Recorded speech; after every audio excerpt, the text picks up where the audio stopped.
नमस्कार, मैं doctor Amit Shrivastava, director neurosurgery, Aakash health care, Dwarka, Delhi.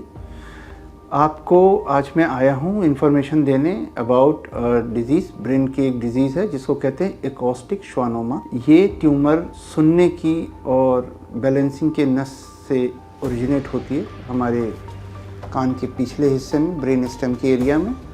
और इसके जो फर्स्ट सिम्टम्स होते हैं, ज़्यादातर लोगों को हमारी भाषा में उसे टिनाइटस कहते हैं, जिसमें कि कानों में गुंजन होना या सूं सूं की आवाज़ आना, इससे शुरू होता है और धीरे धीरे सुनने की कैपेसिटी कम होने लग जाती है। और जैसे जैसे ट्यूमर अपने जिस लोकेशन पर है वहाँ का सिम्टम देता है, जैसे कि अगर वो हड्डियों के कैनाल के अंदर से गुजरने वाली जगह पर है तो वहाँ पे ज़्यादा हियरिंग लॉस देगा, ज़्यादा सूं सूं की आवाज़ आएगी। अगर वो बाहर की तरफ है तो हियरिंग लॉस के साथ साथ ये फिर ब्रेन स्टेम के सिम्टम्स देगा, चलने फिरने में इम्बैलेंस देगा। और जैसे जैसे साइज़ बढ़ेगी तो फिर ये आपकी फेशियल नर्व, चूँकि इस सुनने की नर्व के साथ चलती है, इसको फेशियल नर्व कहते हैं, तो वो उसे भी स्ट्रेच करेगा और फिर चेहरे पे कमज़ोरी आने लगती है। इसके अलावा ये जब फिफ्थ नर्व को कॉम्प्रेस करेगा, अराउंड 2.5 से 3 सेंटीमीटर जब इसकी साइज़ हो जाती है, तब ये फिर चेहरे पे नमनेस देने लगता है, आंखें लाल होने लग जाती हैं। और जब ये 5 से 7 सेंटीमीटर पहुंचता है तो फिर ये हमारे लोअर क्रेनियल नर्व्स को भी कॉम्प्रेस करने लगता है। और उस कंडीशन में फिर खाना निगलने में दिक्कत और कोई भी लिक्विड या सॉलिड खाने पे बार बार खांसी आती है।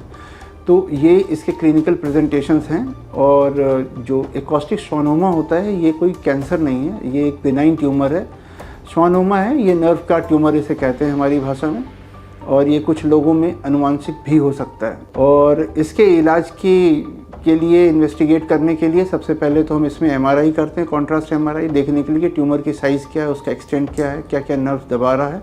और जब हम इसकी सर्जरी प्लान करते हैं तो हम एक एमआरआई न्यूरोग्राफी टेस्ट है वो करते हैं, जिसमें कि हम न्यूरोग्राफी में नर्व के अलॉन्ग बहुत ही थिन कट्स लिए जाते हैं, so that we can read it कि कौन सी नर्व किस पोजीशन पे है, कहाँ से कहाँ जा रही है, नर्व की थिकनेस में कितना चेंज आया है, और जो आसपास के ब्लड वेसल्स हैं उनका कंडीशन क्या हो रहा है, आपने उस ट्यूमर को कैसे अप्रोच करना है। इसके इलाज में दूसरी चीज़ ये है कि आप एक हियरिंग लॉस कितना है, इसके लिए हम टेस्ट करते हैं, हियरिंग टेस्ट करके देखा जाता है।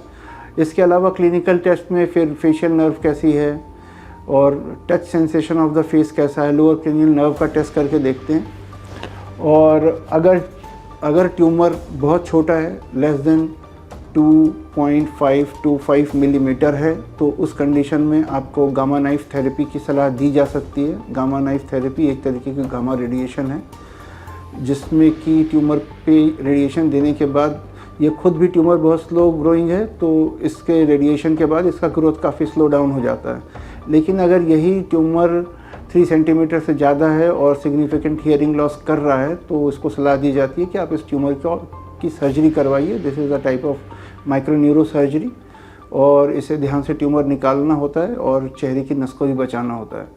कुल मिला करके इसमें रिस्क इस सर्जरी में 1 से 2% से ज़्यादा नहीं होता, अगर ट्रेंड हाथों से सर्जरी की जाए। और इसके रिजल्ट्स काफ़ी ठीक होते हैं। और रिकरेंस का रिस्क लेस देन 5% होता है अगर पूरा ट्यूमर निकाल दिया जाए तो भी। और अगर थोड़ा बहुत ट्यूमर छोड़ा गया है तो 15 से 20% ही रिस्क होता है। और कुछ बार ऐसा भी होता है कि फेशियल नर्व अगर इंटैक्ट है तो उसको बचाने के लिए थोड़ा सा ट्यूमर छोड़ देते हैं, जिसमें बाद में गामा नाइफ देते हैं अगर ट्यूमर काफ़ी बड़ा है साइज़ में, तो इससे आपकी फेस की नर्व सेव हो जाती है। ये भी एक प्रोसेस है इसको सही तरीके से ऑपरेट करने का। Thank you.